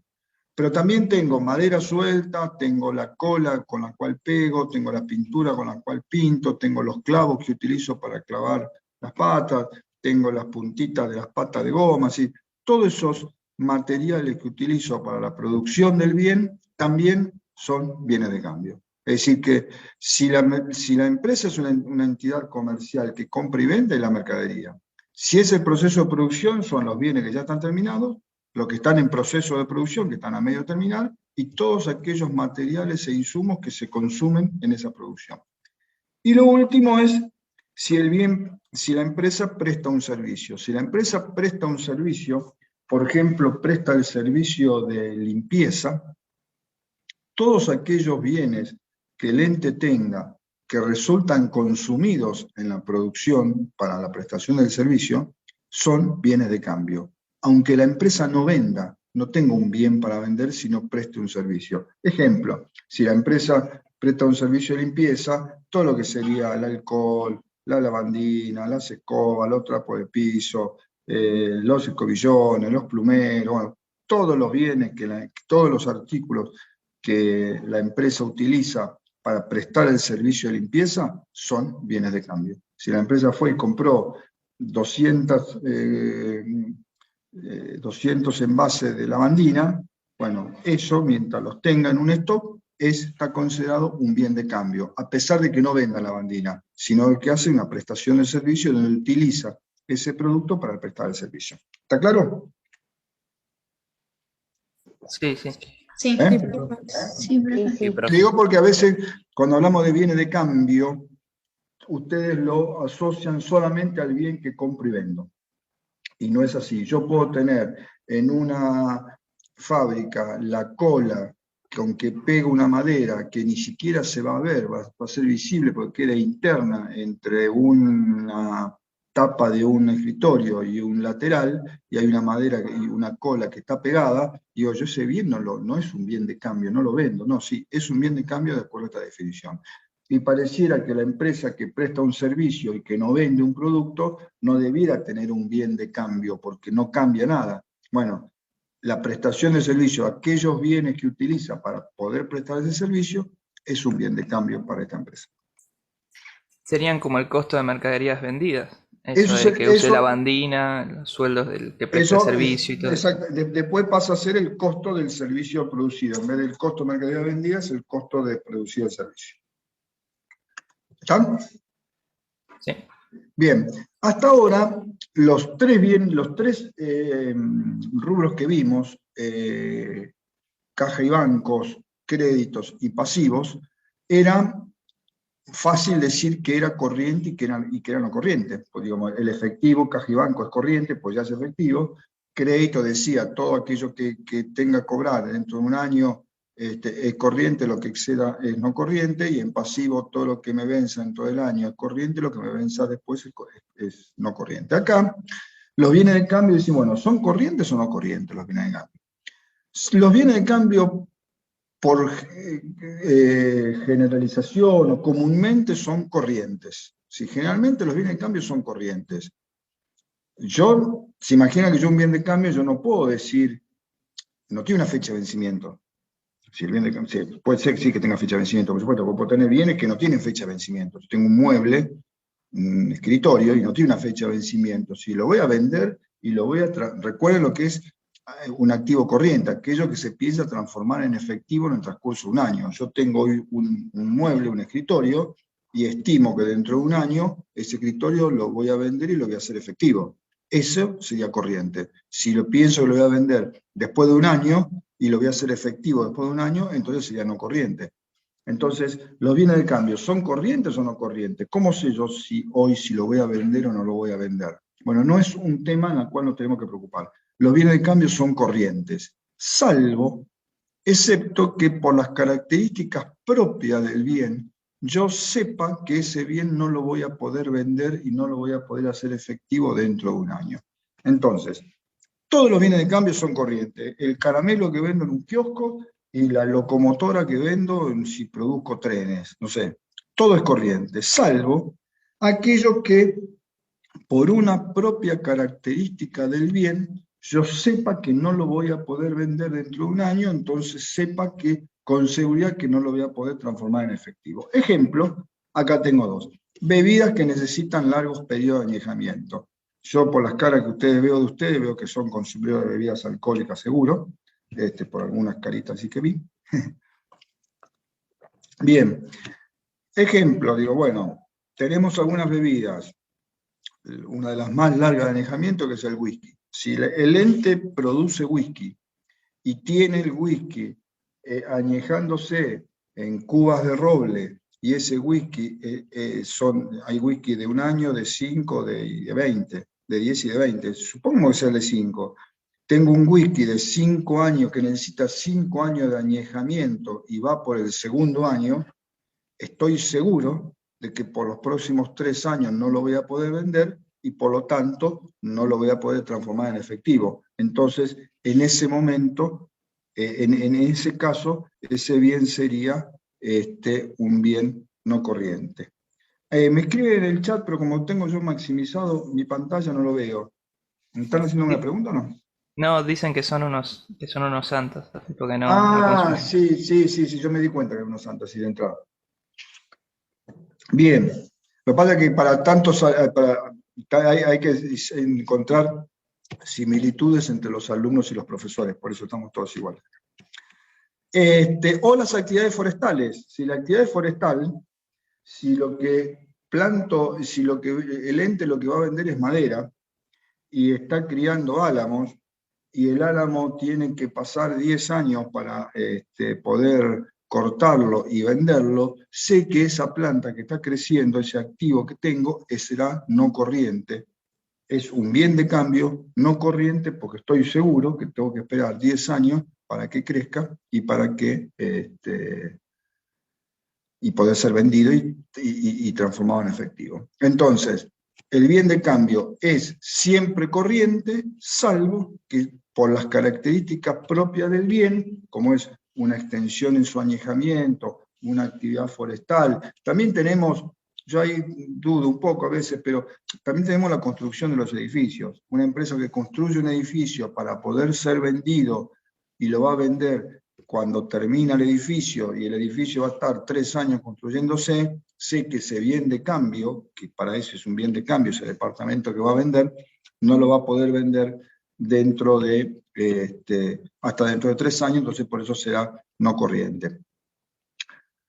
Yo ahí dudo un poco, por eso no lo pongo como ejemplo, es un ejemplo porque digo, bueno, el bien de cambio, si bien es cierto que el departamento no lo puedo, la empresa estima que no lo va a vender, también si tiene una necesidad de fondo, lo puede vender a medio construir, lo va a vender más barato y va a tener plata. En los otros dos casos, yo no puedo sacar el whisky de adentro de la cuba de roble porque se va a arruinar y la planta no la puedo vender, no la puedo cortar al año porque corto un yuyo. Si tengo que esperar sí o sí los 10 o 20 años que crezca el álamo. Entonces, ahí sí no tengo dudas de que los bienes de cambio son no corrientes. ¿Está claro? ¿Lo entendieron el concepto? Profe, en el chat hay una pregunta. ¿Sí? Dice, ¿siempre son no corrientes o solo en un periodo? No, es decir, si yo estoy, es muy buena la pregunta. Yo puedo tener el whisky, vamos a llamar el whisky, tengo el whisky de 5 años, tendré por 4 años serán no corriente o por 3, y en el último año, donde ya me falta un año solo, y pues ahí va a ser corriente. La actividad forestal también, el álamo será por 20 años o por 18 años no corrientes, y cuando llegue el último año que sepa que ya está listo para cortar y venderlo, y pasaría a ser corriente. Profe, sí o sí los corrientes tienen que ser Espera, dinero. ¿quién me preguntó? La chica que no vi, ¿quién me preguntó? Daniela Benítez. Pero ahí me pareció Rocío que estaba hablando. Sí, pero yo te leí una pregunta del chat. Bueno, Daniela, está claro, Daniela, que como no veo el chat, que me diga si está claro la explicación. Es decir, va a ser primero no corriente, y cuando llega el momento en el cual sí está ante el último año de añejamiento, o el último año de crecimiento en el caso forestal, o en el último año de la construcción del edificio, ahí lo paso de no corriente a corriente. Sí, me decías, corté una pregunta. Yo, profe Ahmed, Sí, Ahmed. ¿los corrientes sí o sí siempre van a ser dinero? ¿O pueden, La definición pueden la definición de un activo corriente es aquellos que son efectivos o se van a transformar en efectivo. Ok, O sea que sí o sí es dinero. Es decir, si a mí, si yo cambio un bien de cambio y lo cambio por un bien de uso, ese bien de cambio hubiera sido no corriente. Porque en realidad no es que yo lo venda, es que es más, yo no me quiero meter, también es un tema de segundo año, no me quiero meter ahora, y hay un tema hasta de tercer año cuando es exposición, pero digo, ¿qué pasa si yo el bien lo vendo y estoy vendiendo en 18 cuotas? O en 36 cuotas. Si vendo en 36 cuotas el bien de cambio, vendo una heladera en 36 cuotas, no con tarjeta de crédito que lo cobro todo enseguida, pero si yo financio ente en 36 cuotas, que viene la señora a pagarme o el señor todos los meses una cuotita, en realidad las primeras 12 cuotas son no corrientes y las otras 24 son no corrientes. Pero no me quiero meter en eso porque excede un poquito lo que es este año. La definición es de corriente, activo corriente es el efectivo más todo aquello que se transforme en efectivo en el transcurso de un año contado a partir de la fecha de cierre de ejercicio.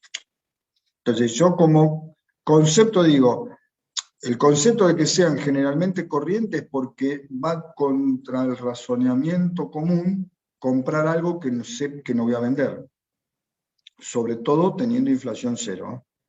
Cuando nosotros tenemos inflación, en un país inflacionario como el nuestro, es normal que alguien compre sabiendo que no lo va a vender, porque sabe que si se queda con la plata se desvaloriza, y sin embargo, si compra el bien que no sea perecedero, ese bien se le va a revalorizar. ¿Estamos claros? ¿Me siguen el razonamiento? Si yo vendo escritorio, digo, prefiero tener un montón de escritorio apilado, aunque no los venda, antes de tener la plata, porque la plata se me va a desvalorizar, y si hay inflación, ese escritorio va a subir de precio. Pero la lógica indica que los bienes que se compran son para venderlos, y hacer plata y seguir la rueda de un negocio. Entonces, por eso es que se clasifican a los bienes de cambio generalmente como bienes activos corrientes, salvo estas excepciones.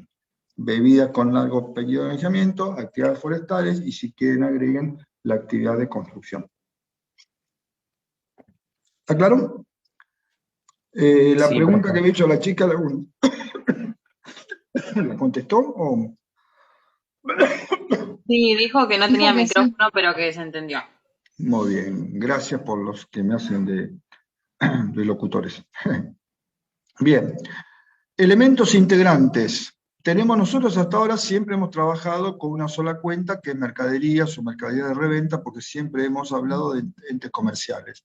Pero las cuentas que nosotros vamos a tener en bienes de cambio, según el tipo de ente, si es compra-venta, usamos la mercadería de reventa, pero si son entes industriales, es materia prima, materiales, productos en proceso, productos terminados. Es decir, si tenemos, volvemos a lo que vendemos escritorios, cuando tenemos el escritorio terminado, listo para vender, y es más, ya lo tenemos expuesto para vender, no usamos mercadería de reventa, porque mercadería de reventa se utiliza para aquellos casos en los cuales compro y vendo un bien sin alterar el producto. Compro escritorios, vendo escritorios. Compro camisa, vendo camisa. Compro celulares, vendo celulares. Compro libros, vendo libros. No le hago nada, a lo sumo lo empaqueto, no le hago absolutamente nada. Ahí se utiliza mercadería de reventa. Cuando estoy en un ente industrial que lo fabrica, yo tengo materia prima, que generalmente son las partes principales. Es decir, supongamos un auto. Tengo la materia prima, que son las ruedas, la carrocería, el motor. Tengo un montón de productos que va a conformar un auto. Materiales es la soldadura, el pegamento, aquellos casos que son otro tipo de bien, más chiquititos, que por ahí no se ven, no se notan. Productos en proceso es el auto a medio terminal o el escritorio a medio terminal. Cerró el ejercicio y tengo 30 escritorios que los tengo ahí medio armados, pero todavía le falta la pintura, le falta la gomita en el tarugo, en las patas, y bueno, le falta algo. Y productos terminados cuando ya están listos para vender. Se llaman productos terminados. Entonces, estas son las cuentas que se usan de bienes de cambio en un ente industrial. Y en aquellos entes prestadores de servicio son generalmente materia prima, materiales, insumos. Es decir, no hay mucha diferencia entre una cosa y otra, pero generalmente la materia prima o los materiales son aquellas cosas que no se desgastan en un primer uso. Por ejemplo, los trapos de piso, las escobas, los escobillones. Se notan que yo limpio en casa, ¿vieron? ¿No? Ya se habrán dado cuenta. Los plumeros, bueno, todas esas cosas que los compro y los sigo usando, todas esas cosas que me sirven para prestar el servicio. Y los insumos, es aquellas que se pierden con su primer uso, la lavandina, los desodorantes, bueno, ahora obviamente los alcoholes en gel, todas estas cosas que se están usando por el COVID. Bueno, es muy importante en las empresas de servicios. Las empresas de servicios de limpieza han tenido que hacer unos protocolos muy, muy estrictos. En aquellos donde estaba trabajando antes de jubilarme, tuve 1 año y pico con pandemia, la empresa de limpieza tuvo que hacer unos protocolos muy estrictos para hacer la limpieza del edificio donde yo trabajaba. Bueno, ahí utiliza un gran porcentaje, pasó a ser material anti-COVID. Bien, vamos a ver la medición contable inicial y nada más. Si quieren yo les puedo poner una duda después, y después la volvemos a tomar. Son las 11:56, así que los bienes de cambio se evalúan en el momento de la incorporación a su valor de costo, sacrificio económico. Esto no cambia nada de la definición que dimos nosotros en la primera parte del curso, que los activos se incorporaban a su valor de costo, que es el sacrificio económico. Si el bien es comprado, será igual al valor de compra de contado, más los gastos necesarios y no recuperables, hasta que el bien esté en condiciones de ser vendido. Antes se recuerdan que ya hablábamos de ser vendido o usado, porque lo hablábamos para todos los activos. Acá, como estamos hablando ya exclusivamente de bienes de cambio, si el bien yo lo compro a ese bien de cambio, va a ser igual al precio de contado. Recuerden que no tenemos que tener en cuenta los intereses y financiación, más aquellos gastos necesarios y no recuperables. Se recuerden que son aquellos gastos que los hace la empresa y no hay nadie ni ningún ente que se los devuelva, no los recupera por ningún lugar, hasta que el bien esté en condiciones de ser vendido. Digo, bueno, ya está puesto en la estantería, este bien ya está en condiciones de ser vendido, ahí corto esto de sumarle estos gastos necesarios al valor de costo. Entonces ahí llego, valor de compra, más todos los gastos necesarios, hasta hoy que ya los puse a la venta. Bueno, sumo todo eso y ese es el valor que yo le voy a poner a ese bien de cambio, llámese mercadería o llámese producto terminado. Perdón, de mercadería porque el bien está comprado. A esa cuenta de mercaderías le voy a poner ese valor. En el activo va a figurar por ese valor. Valor de compra de contado más todos los gastos necesarios hasta el día de hoy, que ya los puse en la estantería. Todos los gastos que haga en forma posterior va a ir en una cuenta de gastos. Ya no van a ir sumados a ese costo de ese bien. Si el bien es fabricado, será igual a la sumatoria de los costos directos más una porción de los indirectos. Yo acá no le voy a dar una clase de costo, porque ustedes van a tener, los que siguen para contador sobre todo, van a tener una materia que es conta no sé cuánto, que es costos. Los costos directos son aquellos que son directamente proporcionales al bien. Es decir, si yo fabrico escritorios, para un escritorio necesito 4 patas. Y si fabrico 2 escritorios, necesito 8.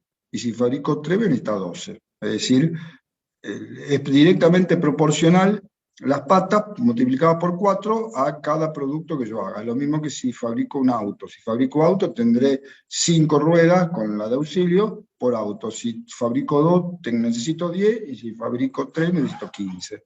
Esos son costos directos. Va directamente proporcional a la cantidad de productos que yo fabrique. Los indirectos son aquellos, por ejemplo, la energía eléctrica. Si yo tengo la luz prendida en la fábrica, donde fabrico escritorios, probablemente gaste la misma cantidad de luz fabricando un escritorio que fabricando 20 en el día, porque la luz estuvo prendida. Profe, Sí. le hago una consulta. ¿Rocío? Rocío. Jara, sí. Un costo indirecto puede ser, no sé, lo que se usa para embalar, no sé, el mueble, los muebles. Embalar el mueble yo creo que sería directo. Digo, porque si embalo el producto, si necesito 5 metros o una caja para meter un producto, para meter 2 necesitaré 2. Para meter 3 necesitaré 3. Para mí será más directo que indirecto. ¿El sueldo de los empleados puede ser indirecto? Bien, el sueldo de los empleados es indirecto porque yo puedo tener un empleado que me fabrique 5 escritorios o que fabrique 10. Probablemente si me está fabricando 5 porque tenga algún periodo de desuso, porque tengo poco trabajo, pero le tengo que pagar bien más el sueldo. A veces el sueldo de los empleados, como a veces también la energía eléctrica, ahora le iba a dar ese ejemplo antes que me cortaran, vamos al del sueldo del empleado, por ahí es una mezcla de indirecto y directo, porque yo digo, bueno, el sueldo del empleado yo le pago 50.000 pesos por mes. Y el hombre va y fabrica lo que le doy para fabricar. 1, 2, 3, poner que pueda fabricar hasta 10 escritorios por día, trabajando 8 horas. Entonces él va, trabaja las 8 horas, un día fabrica 5 escritorios, otro día fabrica 8, otro día fabrica 6, y un día fabrica 10, y les pago esa plata. Ahora, resulta que a la empresa le entró una compra importante, donde tengo que fabricar 15 escritorios. Entonces le digo al empleado si se puede quedar unas horas adicionales que le pagamos horas extras. Entonces, va a ser indirecto hasta 10 escritorios, y la porción que va subiendo por día por las horas extras va a ser directo, porque no va a ser lo mismo, no se va a tener que quedar al mismo tiempo si fabrica 11, si fabrica 12, si fabrica 13, 14, 15 o 20. No sé si me siguen la idea. Sí, Entonces sí. hay algunos conceptos que son una mezcla de directo e indirecto.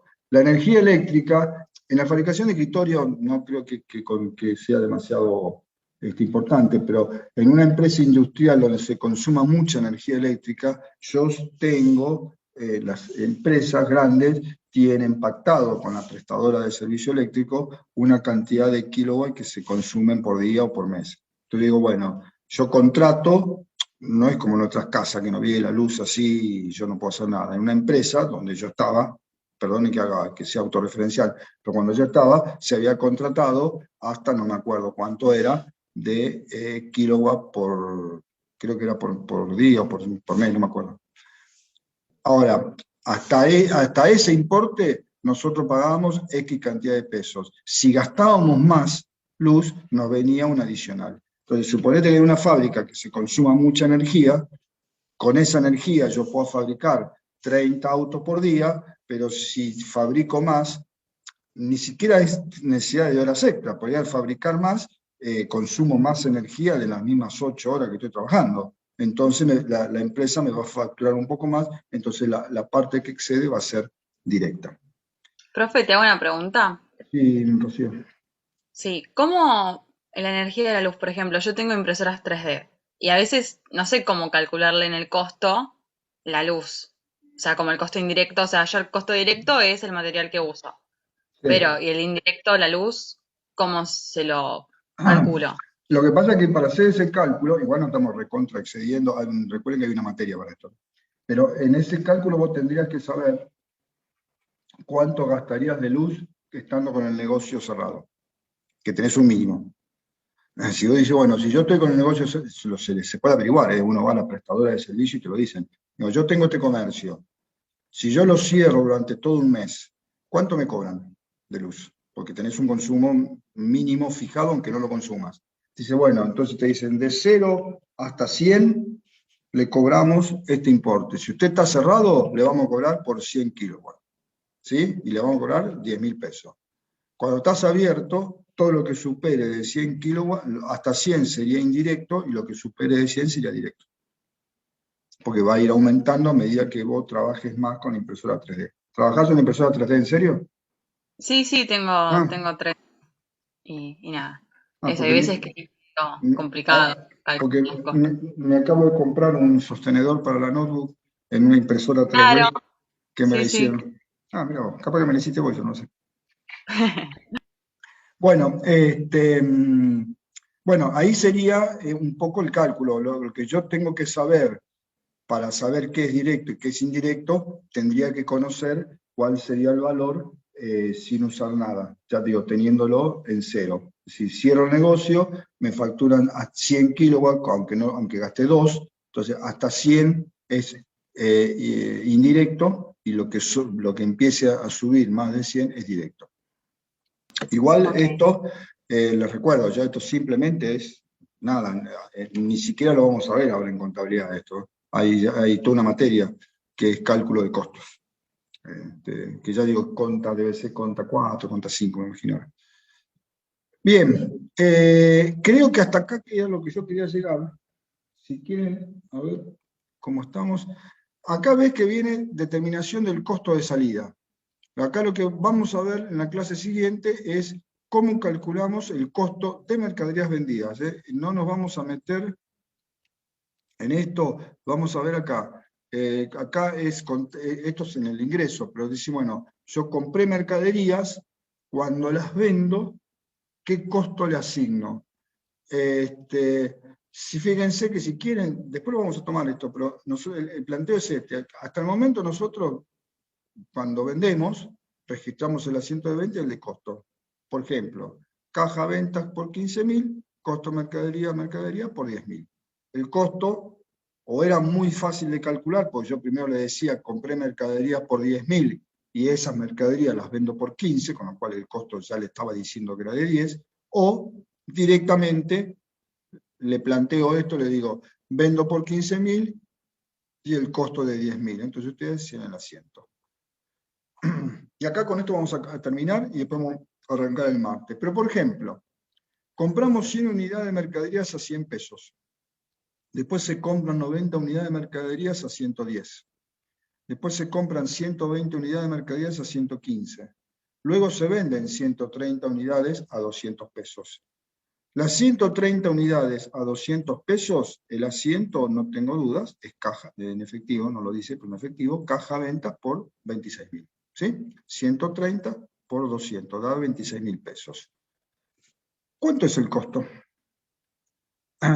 Vendí 130 unidades y acá compré 100 a 100, 90 a 110, 120 a 115. No quiero la respuesta ahora, porque la respuesta es lo que va a venir después. Pero, ¿y el costo? ¿A qué valor unitario registramos estas 130 unidades? ¿Cómo conocemos costo de mercadería? ¿A 100? ¿A 110? ¿A 115? ¿Un promedio? Es pregunta. Lo vamos a ver en la clase que viene, así que no se pidan el segundo capítulo de la saga de bienes de cambio. ¿Te decimos o no? Entonces, no entiendo. No lo digan, porque aparte, es más, si querés te digo, las tres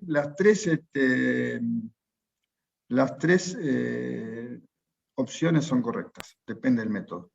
No spoileé, pensé que era para los...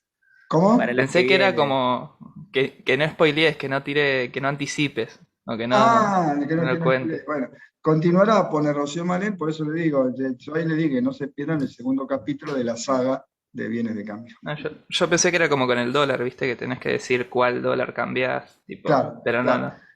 Bueno, acá nosotros, en la clase que viene, ya digo, no es este martes, sino el próximo, ya estaremos en junio, parece mentira.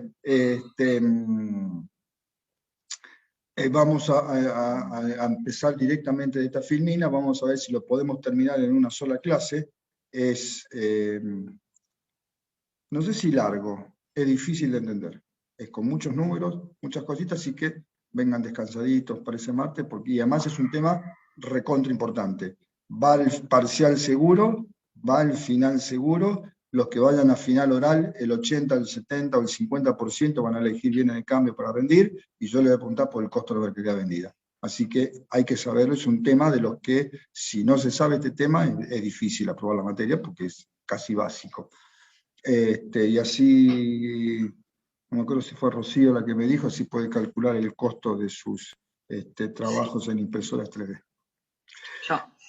Bueno chicos, hasta acá llegamos. Nos vemos el martes de junio con Mabel, creo que tienen clase, hoy que jueves, mañana. Mañana van a ver cuentas por cobrar con Mabel, y no sé si verán pasivo también. Bueno, que tengan buen fin de semana, chicos. Y aguanten. Gracias, profe. Nos vemos. Nos vemos. Adiós, igualmente. Nos vemos. Igualmente. Chao, chao.